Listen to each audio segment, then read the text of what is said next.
예, 말씀을 사모하여 교회 오신 여러분들을 진심으로 환영합니다. 오늘은 교과 공부 예습 시간입니다. 그래서 편안하게 그냥 들으시고 오늘 들으시면은 교과 공부 한글로 쳐주겠습니다. 자, 오늘은 예배소서에 대해서 배우겠는데요. 이 그림으로 봐서는 뭐 투구도 보이고 금도 보이고 갑옷도 보이고 방패도 보이는 것은 예배소를 다른 말로 뭐라고 표현하면 되겠습니까? 예배소서를 다른 말로 표현하면은 하나님의 전신갑주라고 표현을 해도 되겠죠. 하나님 전신갑주를 입으라는 말이 나중에 6장에 나오는데 오래간만에 우리 양소연 양이 아주 뽀해가지고 예쁘게 나타났습니다. 일어나서 인사 한번 해줄까요? 반갑습니다. 시집갈 나이가 됐는지 아주 이제 예뻐 보이기 시작합니다. 자, 오늘은 그 제1과 바울과 예배소 교인들에 대해서 우리가 한번 보겠습니다. 그 서론부터 한번 보겠습니다. 바울이 2차 선교 여행의 끝 무렵 AD 52년에 소아시아의 수도였던 예배소를 처음 방문했고 3차 선교 여행 중 거기서 3년간 사역을 했습니다. 그러니까 53년부터 56년까지 했다는 이야기죠. 바울이 3차 선교 여행 후에 예루살렘으로 돌아가는 길에 밀레도에서 예배소 교회 장로들을 만나 과거를 회고하고 미래를 당부하는 이야기가 나온 게 이게 AD 57년입니다. 바울이 로마에서 황제의 재판을 기다리는 중에 채찍 감옥, 가택연금이라고 그러죠. 가택연금에서 예배소 교인들을 위해 편지를 쓰고 두기고편으로 보내는 게 이게 이제 AD 62년입니다. 그래서 예배소서는 골로새서, 빌레몬서와 같은 시기에 써졌고 후에 빌립보서가 기록되었는데 이 네 편지서를 옥중서신이라고 합니다. 그러니까 예배소서, 골로새서, 빌레몬서, 빌립보서 이것을 옥중서신이라고 하죠. 자, 이것을 다시 한번 더 연대기로 보면은 AD 52년에 바울이 예배소를 처음으로 방문을 했습니다. 그 다음에 AD 53년부터 56년까지 3년 동안 예배소 교회를 사역을 했죠. 그리고 AD 57년에 밀레도에서 바울이 예배소 장로들을 만나는 장면이 나오고 AD 62년에 로마에 갇힌 상태에서 예배소 교인들에게 편지를 기록을 한 것을 우리가 알 수가 있습니다. 그래서 예배소 서론을 다시 보면은 예배소서의 주제는 그리스도 안에서의 연합이다. 바울은 그래서 유대인과 이방인, 아시아인과 유럽인, 노예와 자유인으로 이루어진 교회, 또 교회들에게 편지를 썼는데 이들은 그리스도 안에서 연합으로 회복되어야 할 분열된 세계를 상징한다. 그곳에는 개인, 가족, 교회, 인종의 연합이 필요했다. 각 신자의 생에서 이루어지는 개인적인 연합의 회복은 하나님의 우주의 연합을 보증한다. 연합이라는 주제가 명시되지는 않았지만 예배소에서 전반에 걸쳐 은연중에 드러난다. 재림교 성경 주석에 있는 말씀입니다. 자, 그리고 이제 우리 총론에 나오는 이야기죠. 예배소서는 시련의 시기에 예수님 따르는 방법이 나오는데 우리 강경 집사님 한번 읽어봐 주십시오. 그리스도교가 전해진 초기의 감동적인 경험을 뒤로하고 에베소 교인들은 신앙의 의미를 잃어가고 있었다. 로마 제국에서 네 번째로 큰 도시인 에베소에서 경제활동의 골칫거리로 배척받았지만 바울은 그들을 생각하며 격리된 감옥에서 편지를 보냈다. 그는 에베소의 신자들의 거대한 도시의 세련되고 철저하게 이교적인 문화 가운데 예수의 제자가 된다는 것이 어떤 의미인지에 대한 실제성을 잊어버리고 낙심할까 걱정한다. 편지의 수신자들이 이미 그리스도인이지만 바울의 논조는 초신자를 대하는 것 같다. 그러니까 이 시기의 예배소의 분위기가 신앙의 의미를 잃어가고 있다 이렇게 돼 있죠. 그래서 뭐 우리도 교회 다니다 보면은 몸만 왔다 갔다 하지 신앙의 의미를 잃어본 적도 있지 않습니까? 어쨌든 신앙의 의미를 잃어가고 있을 때 뭐 지도자 되는 또 바울이 또 감옥에 잡히고 하니까 정말 힘이 없죠. 그런 시기에 마치 이제 초신자들에게 대하는 것처럼 편지를 쓰는 것을 볼 수가 있습니다. 또 하나 읽어볼까요? 바울은 에베소의 신자들을 주님을 향한 새로운 헌신으로 이끌기 위해 노력하면서 기독교 제자도의 요구사항 또한 잘 알려준다. 그는 그리스도인의 행동과 공동체가 어떤 모습인지 자세히 설명한다. 바울은 그리스도인은 성령의 영감을 받고 그리스도를 공경하며 하나님이 이끄시는 예배로 부르심을 받은 사람들이라고 여기저기에서 말한다. 그리스도에 대한 헌신은 말과 행동에서 드러나게 마련이다. 그리스도를 사랑한다는 것은 동료 신자들을 존중하고 소중히 여긴다는 뜻이다. 그것은 그들의 문화에 만연한 비열하고 대표적인 행동 양식을 거부하는 것을 의미한다. 그것은 교회와 가정 내 관계에서 그리스도께서 보여주신 자기 희생의 모본을 따르는 것이다. 그것은 에베소의 시민들에게 새로운 삶의 모습을 분명하게 보여주는 것이다. 네, 이 종론에서는 세 가지의 문장이 모이는데요. 그리스도인에 대한 정의가 나와 있습니다. 그리스도인은 성령의 영감을 받고 그리스도를 공경하며 하나님이 이끄시는 예배로 부르심을 받은 사람들이라고 정의가 되어 있고, 그리고 그리스도에 대한 헌신은 말과 행동에서 또 드러나게 마련이라는 표현이 되어 있고, 그리고 또 그리스도를 사랑한다는 것은 뭐냐? 동료 신자들을 존중하고 소중히 여긴다는 뜻이다. 그리스도를 사랑하면은 옆에 있는 분들을 존중하고 소중히 여기라는 그런 말씀이죠. 그리고 그리스도께서 주신 자기 희생의 모본을 따르는 것이 그리스도인이라고 표현되어 있습니다. 자, 기억절 우리 다 같이 읽어볼까요? 시작. 그 뜻의 비밀을 우리에게 알리신 것이요 그의 기뻐하심을 따라 그리스도 안에 때가 찬 경륜을 위하여 예정하신 것이니 하늘에 있는 것이나 땅에 있는 것이 다 그리스도 안에서 통일되게 하려 하심이라. 이보다 더 중요한 것은 10절이죠. 하늘에 있는 것이나 땅에 있는 것이나 그리스도 안에서 통일되게 하려 하십니다. 이 예배소서가 아까 전하는 게 뭡니까? 그리스도 안에서 연합된다 그랬잖아요. 그러니까 그리스도 안에서 연합이라는 말을 하고 통일하고 같은 의미로 받아들이면 되겠죠. 그리스도 안에서 통일되게 하려 하십니다. 이것이 예배소에서 전하고자 하는 메시지라고 볼 수가 있습니다. 요거는 이제 우리 토요일에 서론에 있는 내용인데요. 토요일 내용 한번 읽어볼까요? 바울도 심오한 목적을 가지고 있다. 바울의 투옥 그리고 계속되는 핍박과 유혹으로 인해 에베소 교인들은 낙심할 위기에 처해 있었다.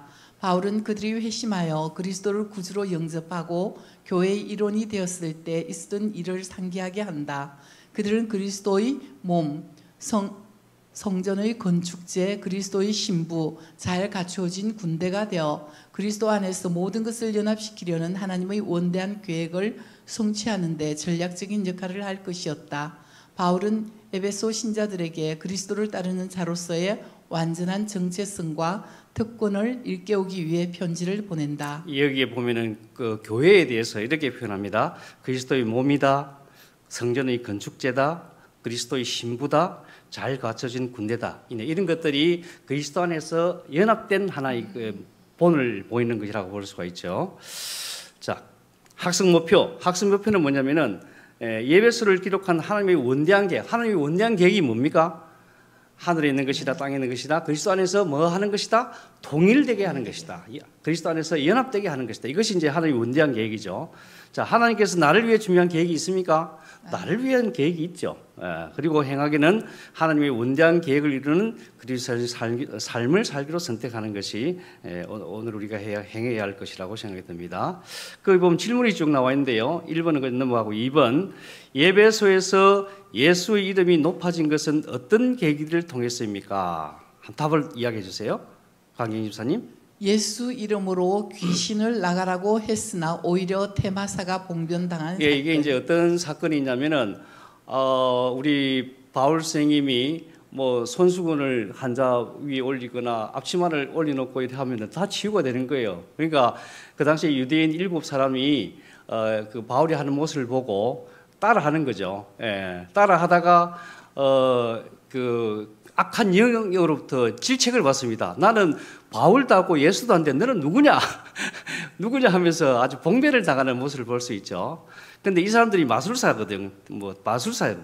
마술사를 하기 위해서는 책도 있어야 되고 여러 가지 기구도 있어야 되는 모양이에요. 그 가치가 얼마나 되느냐 하면은, 그래서 결국에는 이 사람들은 봉배를 당했지만은 복음을 받아들입니다. 이 사람들이 복음을 받아들이는데 그냥 받아들이는 게 아니고 자기가 갖고 있는 책들을 다 불살르죠. 근데 그 불사르는 양이 그 당시 돈으로 은 5만 개라 그랬거든요. 5만 개가 금요일에 보면은 얼마나 계산되냐면은 그 당시 하루 전무직 노동자가 하는 일당이 요즘으로 20만 원으로 따지면은 100억이랍니다.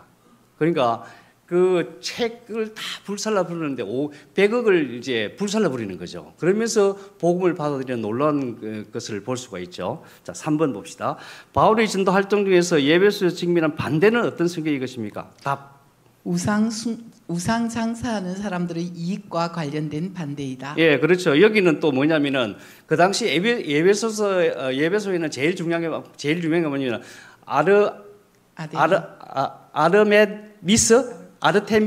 아르테미스라는 신전이 굉장히 중요하고 그다음에 아데메라고 하는 우상이 있어요. 그 우상을 판매해 가지고 굉장히 관광 수입으로 굉장히 많이 얻고 있는데 이 바울 선생님이 우상 숭배 반대 설교를 하는 거죠. 그러니까 사람들이 안 사는 거예요. 그러니까 자기의 수입이 반대가 되니까 굉장히 그 운행극장에 모여가지고 운행극장에 몇 명 모인다고요?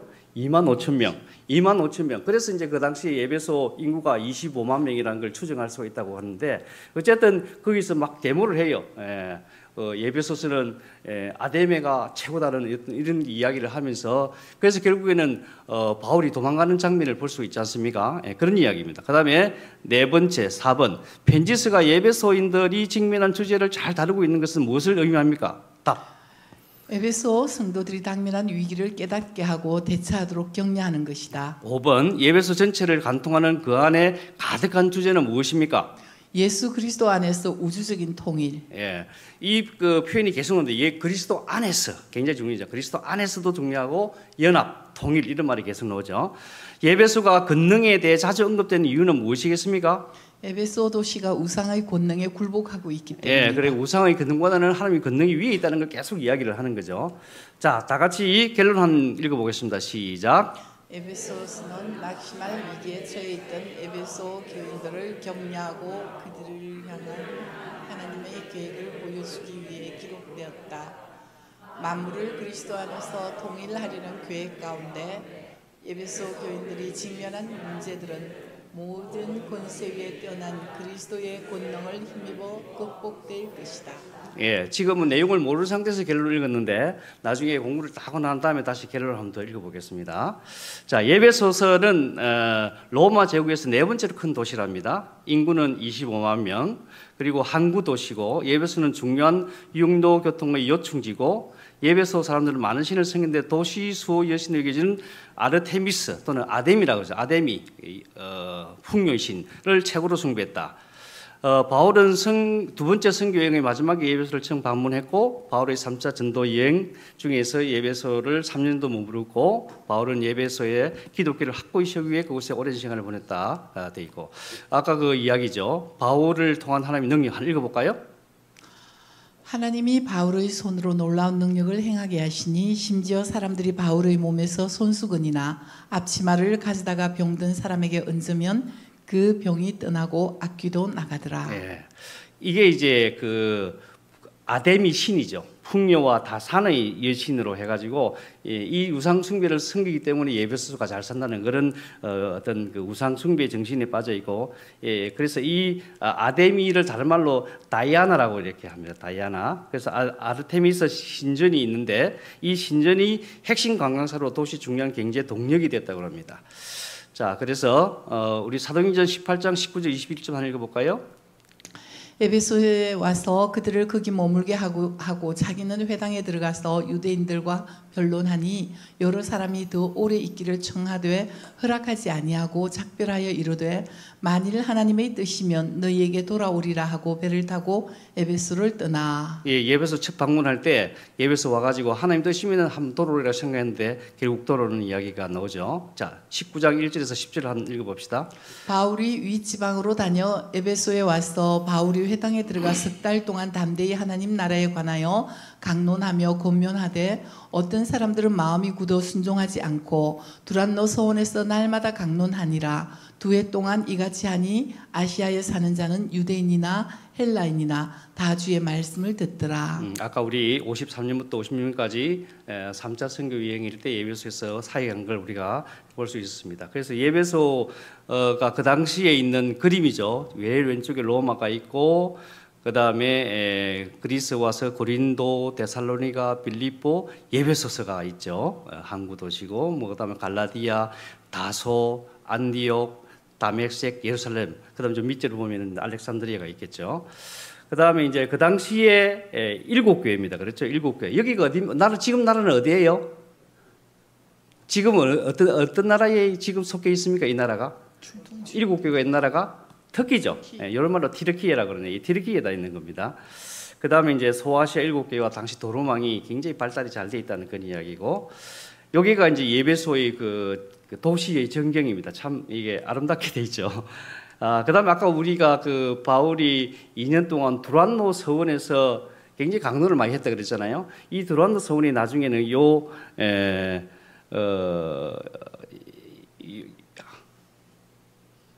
이름이 잠깐 생각이 안 나는데, 이게 이제 유명한 그 시르케? 잠깐 봅시다.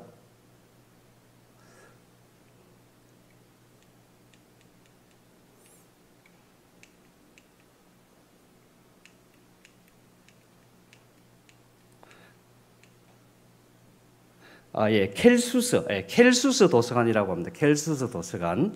예.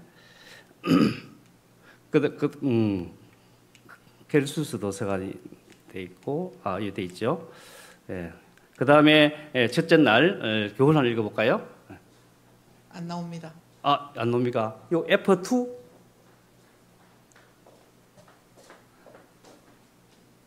F2? F5? 예.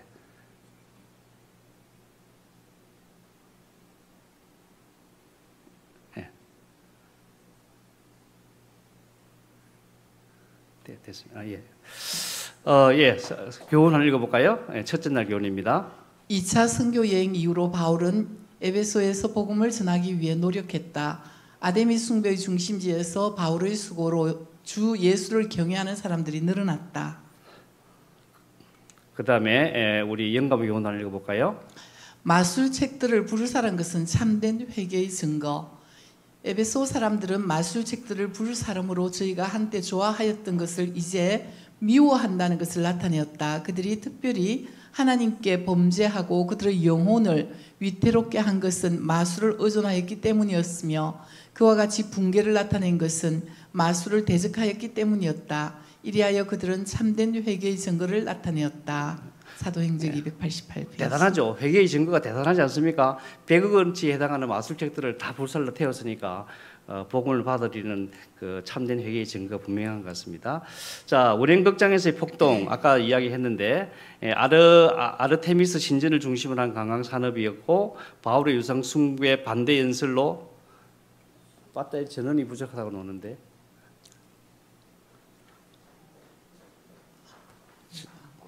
전원 연결 안 돼 있나요? 안 돼 있네. 아이고, 감사합니다. 그래서 바울의 유상 숭배 반대 연설로 인해서 수입이 줄어들 것을 우려한 은세공인 데메드리오, 이 사람이 아마 어떤 대표자 되게 됐죠. 그래서 동료 직종들을 부추겨서 소요 사태를 일으킵니다. 그래서 소독이 2시간을 계속되고, 그러나 그 당시에 은혜롭게도 서기장이 군중을 해산시킨 후에 바울은 신자들을 만나고 도시를 떠나는 장면을 볼 수가 있습니다. 이게 이제 아르테미스 신전입니다. 기둥 길이가 18m, 127개, 그 다음에 뭐 순벽의 혀없는 대리스로 되어 있고, 이게 고대 세계 7대 불가사의 중에 하나란 신전입니다. 다 같은 신전이죠. 그리고 다 무너지고 지금 하나 남아 있답니다. 여기 남아 있는 거. 예. 그다음에 이제 이게 이제 원행 그 극장이죠. 25,000명이 수용할 수 있는 원행 극장. 그리고 요게 이제 예배소의 그림이다. 그 당시에도 다 이렇게 뭔가 바닥에 대리석처럼 이렇게 깔려져 있고 기둥이 있는 걸로서 참 화려했던 그런 도시라는 생각이 듭니다. 자, 그래서 어쨌든 일요일과 월요일, 일요일은 마술사 이야기고 월요일은 은세곡인 아데미 신상에 관한 이야기인데 두 개 다 공통적인 것은 재물이 관한 겁니다. 근데 마술사들은 복음을 받아들이면서 재물이 100억이나 되는 재물을 이렇게 다 불살라 버렸잖아요. 그러나 이제 여기 은세공인 이 사람들은 자기의 수입이 감소되니까 폭동을 일으킵니다. 완전히 반대되는 현상을 볼 수가 있죠. 그래서 이교의 사제들과 직공들의 수입이 위태롭게 됐다는 이유로 그들은 가장 신랄하게 바울을 대적했다. 그러니까 재물하고 관계가 많은 거죠. 그래서 바울이 예배소에서 겪은 두 가지 사건은 모두 재물과 관계가 있다. 유대인들 테마사들의 회심, 은세공인들의 시위는 하나님의 권능과 악한 영의 마부사에서 지배받고 있는 인간의 모습을 대조해서 보여줍니다. 그렇죠? 여러분은 어떤 영의 지배를 받고 있는지 깊이 묵상해 보시면 좋겠습니다. 그 적용해 보면 이런 말이 나옵니다. 바울이 오늘 그대의 교회를 향해서는 무엇을 경고할 것이라고 생각합니까? 3693 병원 보고 뭐라고 경고할까요? 그래서 우리가 교회가 힘이 있고 능력이 있으려면은 성령 안에서 하나가 될 때, 하나님의 거룩함을 회복할 때 교회의 힘과 능력이 있다고 아마 건면할 거라고 생각이 듭니다. 자, 둘째 날 교훈 하나 읽어볼까요? 화려한 아데미 숭배의 중심지였던 에베소는 바울의 가르침으로 인해 경제적인 타격을 받을 것을 우려하여 바울과 그의 기별을 거부하였다. 예, 영감의 교훈들 읽어보십시오. 에베소의 소요도 그리스도교의 평판을 떨어뜨리지 못함. 다른 사람들의 결정은 바울을 백성들 앞에 불법적인 행위에 대하여 무시한 자로 인정하였다. 이것은 오류와 미신에 대한 그리스도교의 또 하나의 승리였다. 하나님께서는 위대한 한 관원을 일으켜서 당신의 사도를 옹호하게 하시고 소동하는 폭도들을 제지하게 하셨다. 바울의 마음은 그의 생명이 보존되었고 에베소에서의 소동으로 그리스도교의 평판이 떨어지지 않은 데 대하여 하나님께 대한 감사로 충만하였다. 네, 감사합니다. 다음 수요일의 내용이죠. 예배소 교인들에게 보낸 편지 듣기. 그러니까 이제 바울의 편지를 다 받아들고 이제 가족들이 다 모여가지고 누가 낭독을 하면 그걸 듣는 그런 시간을 가졌다는 거죠. 그래서 어쨌든 쭉 이런 내용들이 있는데 1장부터 3장까지가 주로 이제 교리적인 부분이라면 4장부터 6장까지는 실제적으로 우리 실천해야 되는 사항이라고 볼 수가 있습니다. 그래서 1장부터 3장은 하나님의 은혜의 복음에 대해서 이야기를 하고 있고 4장에서 6장은 그 복음을 듣고 거듭난 성도의 삶에 대한 이야기가 4장에서 6장까지로 구성이 되어 있다고 합니다. 그래서 1장부터 3장 그러므로 이게 이제 하나의 구분점이라고 볼 수가 있고, 그래서 전반부에 보면은 1장부터 3장은 1장부터 3절에서 14절까지 축복, 그다음에 교회를 위한 기도, 유대인과 이방인의 일치된 마음으로 교회를 이루는 그런 일치를 볼 수가 있고, 그리스도의 신비에 대한 계시를 볼 수 있는 걸 알 수가 있습니다. 그리고 4장부터 6장 사이에 있는 후반부는 은사를 통한 연합, 은사가 여러 가지 은사가 있지 않습니까? 이 은사가 자기를 위해서 쓰는 것이 아니고 연합을 위해서 쓰는 거라는 거죠. 우리의 생활 방식의 변화가 있어야 되겠고, 가정에서 기독교를 실천하는 것, 아내를 사랑하고 남편을 사랑하고 자녀를 사랑하고 부모를 공경하고 이런 이야기가 나오죠. 그리고 마지막에 그리스도의 갑옷, 전신갑주를 입으라는 이런 이야기가 나옵니다. 그래서 이제 예배소 전체를 소리내 한번 읽어보려고 제가 시도를 했어요. 한 15분 걸리는데 지루할까봐 생략하겠습니다. 그래서 이 예배소는 6장으로 되어 있는데 155구절로 되어 있습니다. 155구절이면 시편이 155절 더 되는 것도 있죠. 그래서 1장도 안 되는 것도 있습니다. 그래서 어쨌든 예배소 전체 중심 사상을 찾아서 한 문장으로 한 기록해 보자는 그런 근면의 말씀을 주는 분도 계시고, 그래서 이제 그 예배소서 전체 중심 사상을 찾는데 힌트는 하늘에 있는 것이나 땅에 있는 것이 다 그리스도 안에서 통일되게 하여, 계속 봅니다. 그리스도 안에서 통일되게 하는 것, 그리스도 안에서 연합되게 하려는 것.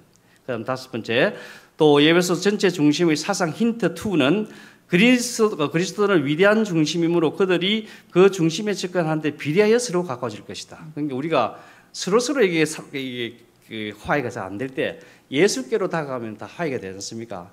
부부 관계도 그렇잖아요. 좀 부부 싸움 할 때도 우리가 예수님한테 자꾸 다가가면은 우리도 모르게 또 부부가 또 관계가 더 원만해지는 그런 경험을 하고 있지 않습니까? 그래서 모두가 예수님으로. 예. 자, 셋째 날 교훈을 읽어볼까요? 에베소를 떠났지만 바울은 여전히 그들을 생각하고 기도하며 그들을 위해 편지를 보냈다. 다양한 구성원으로 모인 에베소 가정교회는 편지를 함께 읽었다. 예. 그 다음에 계속 읽어보십시오. 끊임없는 수고와 많은 시련을 겪는 바울. 그곳에서의 그의 목회는 끊임없는 수고와 많은 시련과 깊은 고뇌의 시절이었다. 공개적으로 백성들을 가르쳤으며 많은 눈물로 그들에게 교훈하고 경고하였다. 바울은 끊임없이 유대인들의 반대를 받았는데 그들은 기회가 있을 때마다 그를 대적하여 민중의 감정을 흔들어 놓았다. 이와 같이 반대를 대항하여 싸우며 지치지 않는 열성으로 복음 사업을 전진시키고 아직 신앙이 어린 교회의 이익을 보호하는 동안 바울은 모든 교회들을 위한 무거운 부담을 안고 있었다. 사도행전 296. 3년 동안 정말 고생한 그 바울의 모습을 볼 수가 있습니다. 자, 뭐 수요일 내용은 그 당시 에베소서라는 제목인데요. 발신자인 바울은 자신을 1인칭으로 언급을 한 걸 알 수가 있습니다. 갇힌 자 된 나 바울, 주 안에서 갇힌 내가, 나는 그리스도와 교회에 대하여 말하는. 그러니까 이게 1인칭을 자기를 지칭하니까 사도 바울이 에베소서를 작성한 게 맞죠. 바울은 자신의 사도적 고난에서 모선하는데 너희를 위한 나의 여러 환난에 대하여 낙심하지 말라. 또 이 일을 위하여 내가 쇠사슬에 매인 사신이 된 것은 이런 말 표현도 있고 또 바울은 수신자를 구체적이면서 포괄적으로 언급합니다. 그럼 누가 이제 이 편지를 받는 사람이냐면은 예배소에 있는 성도들이면서 그리스도 예수 안에 있는 신실한 자들이라고 표현되어 있습니다. 그리고 창세 전에 그리스도 안에서 우리를 택하사 이런 표현도 되어 있고 그리고 이제 이 예배소서가 문학적 특징이 있다고 합니다. 왜 문학 특징이냐면은 굉장히 문장이 길대요. 예를 들어서 예배소서 1장 3절에서 14절이 한 문장이랍니다.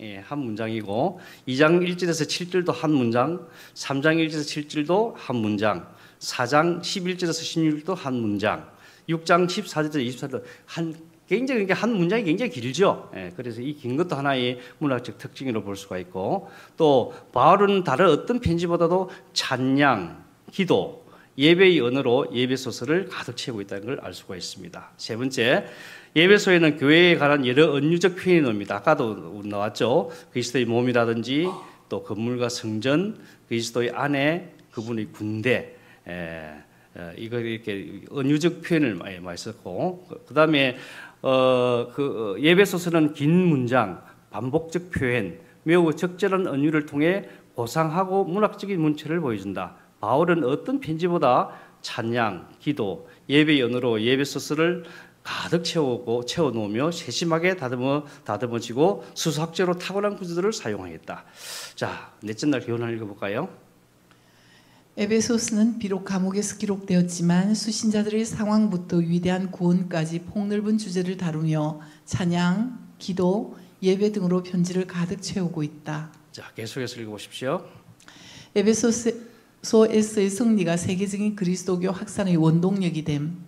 이와 같은 그리스도의 능력의 출현으로 바로 그 미신의 성체 안에서 그리스도교는 큰 승리를 얻었으며 그 일로 인하여 영향력은 바울이 실감했던 것보다도 더 널리 퍼졌다. 소식은 에베소로부터 널리 유포되어 그리스도의 사업에 큰 원동력이 되었다.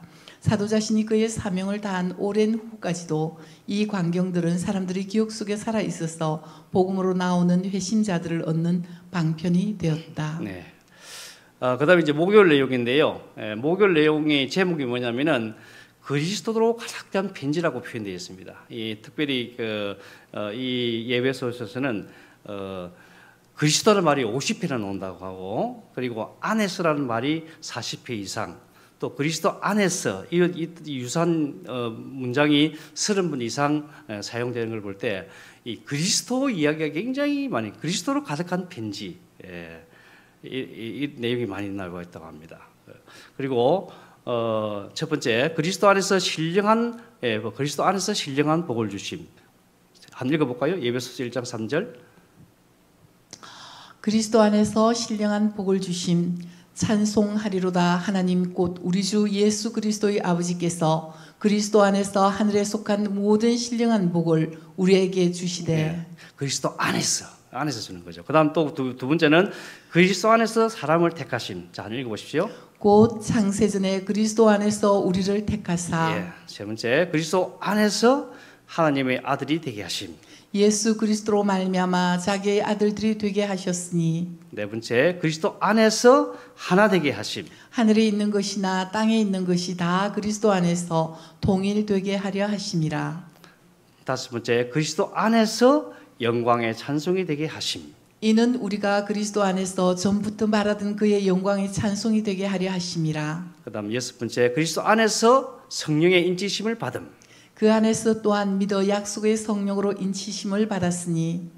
그다음 일곱 번째 그리스도 안에서 하늘에 앉히심. 또 함께 일으키사 그리스도 예수 안에서 함께 하늘에 앉히시니. 여덟 번째 그리스도 안에서 하나가 되게 하심. 그는 우리의 화평이신지라 둘로 하나를 만드사 원수된 것 곧 중간에 막힌 담을 자기 육체로 하시고.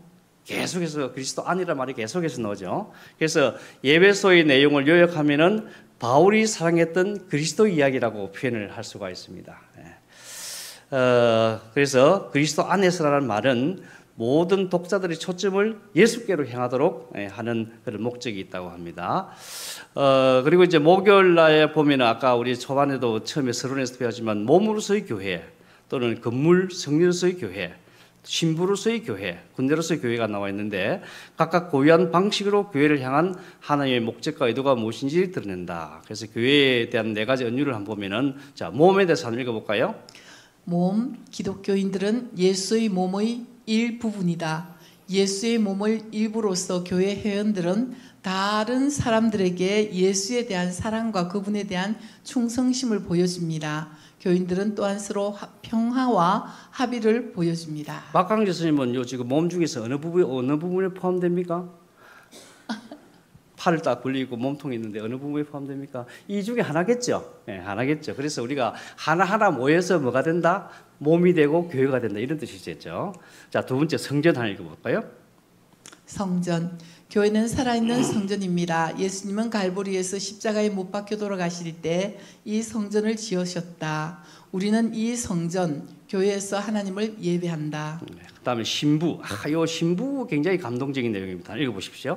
신부, 교회는 예수님의 신부이고 예수님은 신랑이다. 예수님의 신부와 마찬가지로 교회는 신랑이 그의 백성을 집으로 데려가 영원히 그와 함께 살 때를 고대합니다. 그 행복한 시간은 결혼식처럼 느껴질 것이다. 다들 신랑을 기다리고 계십니까? 아멘. 네. 그다음에 이제 군대 한번 읽어볼까요? 군대, 교회는 하나님의 군대와 같다. 하나님의 군대의 군인으로서 그리스도인들은 사람들의 마음에 평화를 가져오기 위해 예수님의 이름으로 열심히 싸웁니다. 교회 회원들은 하나님의 힘으로 사탄과 그의 사악한 천사들과 싸운다. 예, 우리가 싸우기 위해서는 무장을 해야 되는데 그 무장하는 게 이제 하나님의 전신갑주죠. 한번 읽어보겠습니다. 13절부터 17까지. 하나님의 전신갑주. 그러므로 하나님의 전신갑주를 취하라. 이는 악한 날에 너희가 능히 대적하고 모든 일을 행한 후에 서기 위함이라. 14절. 그런즉 서서 진리로 너희 허리띠를 띠고 의의 호신경을 붙이고 15절. 평안의 복음이 준비한 것으로 신을 신고 16절. 모든 것 위에 믿음의 방패를 가지고 이로써 능히 악한 자의 모든 불화살을 소멸하고 17절. 구원의 투구와 성령의 금 곧 하나님의 말씀을 가지라. 자, 그림을 한번 더 자세히 보겠습니다. 제일 머리에 The 헬멧이라고 돼 있죠. 헬멧 오브 셀베이션 돼 있죠. 구원의 투구. 머리 헬멧이죠. 그다음에 방패는 뭐의 방패입니까? The shield of faith. 믿음의 방패. 믿음을 가지고. 그다음에 이제 이 가슴에 붙이는 걸 뭐라 그러죠? 호신경이라고 그러죠. 갑옷의 가슴 쪽에 뭐라고 되어 있습니까? 브레스트 플레이트로 되어 있죠. righteousness, 의의 호신경. 가슴에 의의 호신경. 그다음에 허리는 뭐죠? The belt of truth. 진리의 띠, 진리의 벨트. 그다음에 금은 뭡니까? 금. The sword of spirit. 뭡니까? 성령의 검이죠. 그 다음에 신발, 신은 평안의 복음이 준비된 것으로 신을 신고, 우리가 이제 이 하나님의 전신갑주를 입고 있을 때에 우리가 이길 수 있다는 그런 이야기입니다. 자, 다섯 날 교훈을 읽어보겠습니다. 에베소스는 하나님의 충만한 계획 가운데 참연합을 이루고 악의 세력을 정복하는 데 협력할 교회의 역할에 대한 비전을 보여준다. 그 다음은요. 바울이 에베소스에서 연합과 사랑을 권고함. 몸이 하나이요, 성령이 하나이요, 주도 하나이요, 믿음도 하나뿐이다. 모든 신자들은 그리스도의 몸의 지체로서 동일한 정신과 동일한 소망으로 활기를 얻는다. 교회 안에서의 분열은 세상 앞에서 그리스도교 신앙의 욕을 돌리고 진리의 원수들에게 그들의 길을 정당화시킬 기회를 준다. 바울의 교훈은 그 당시의 교회만을 위해서 기록된 것이 아니다. 하나님께서는 그 교훈이 우리에게도 전달되도록 계획하셨다. 예배소서가 예배소서를 위해서만 기록된 것이 아니고 오늘날 우리를 위해서도 기록되었다는 것입니다. 아까 처음에 우리가 잘 모를 때 읽을 때 결론하고 지금 결론하면 다 같이 읽어보겠습니다. 시작. 예배소서는 낙심할 위기에 처해 있던 예배소 교인들을 격려하고 그들을 향한 하나님의 계획을 보여주기 위해 기록되었다. 만물을 그리스도 안에서 통일하려는 계획 가운데 예배소 교인들이 직면한 문제들은 모든 근세기에 뛰어난 그리스도의 권능을 힘입어 극복될 것이다. 마치겠습니다. 아멘. 하늘에 계시는 아버지 하나님, 3년 동안 고생과 수고와 사랑으로 살겠던 예배소 교회가 신앙의 의미를 잃어가고 있을 때 감옥에서 편지를 쓰면서 다시 한번 첫사랑을 회복하려는 위로의 편지를 주시니 감사합니다. 그리스도 안에서 연합을 강조하며 바울이 사랑했던 그리스도의 이야기를 들려주시니 감사합니다. 그리스도 안에서 우리의 초점을 예수로 향하게 하시니 감사합니다.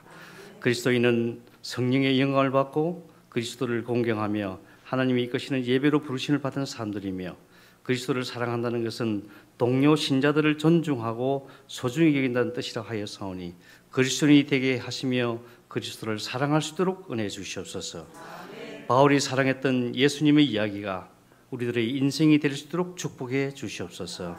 교회를 몸으로서 성전으로서 신부로서 군대로서 언약하고 있사오니 하나님의 전신갑주를 입고 승리할 수 있도록 도와주시옵소서. 369산 병원교회가 성령 안에서 하나가 되게 하시고 하나님의 거룩함을 회복함으로 힘과 능력의 교회가 될 수 있도록 축복해 주시옵기를 예수님 이름으로 기도드리옵나이다. 아멘.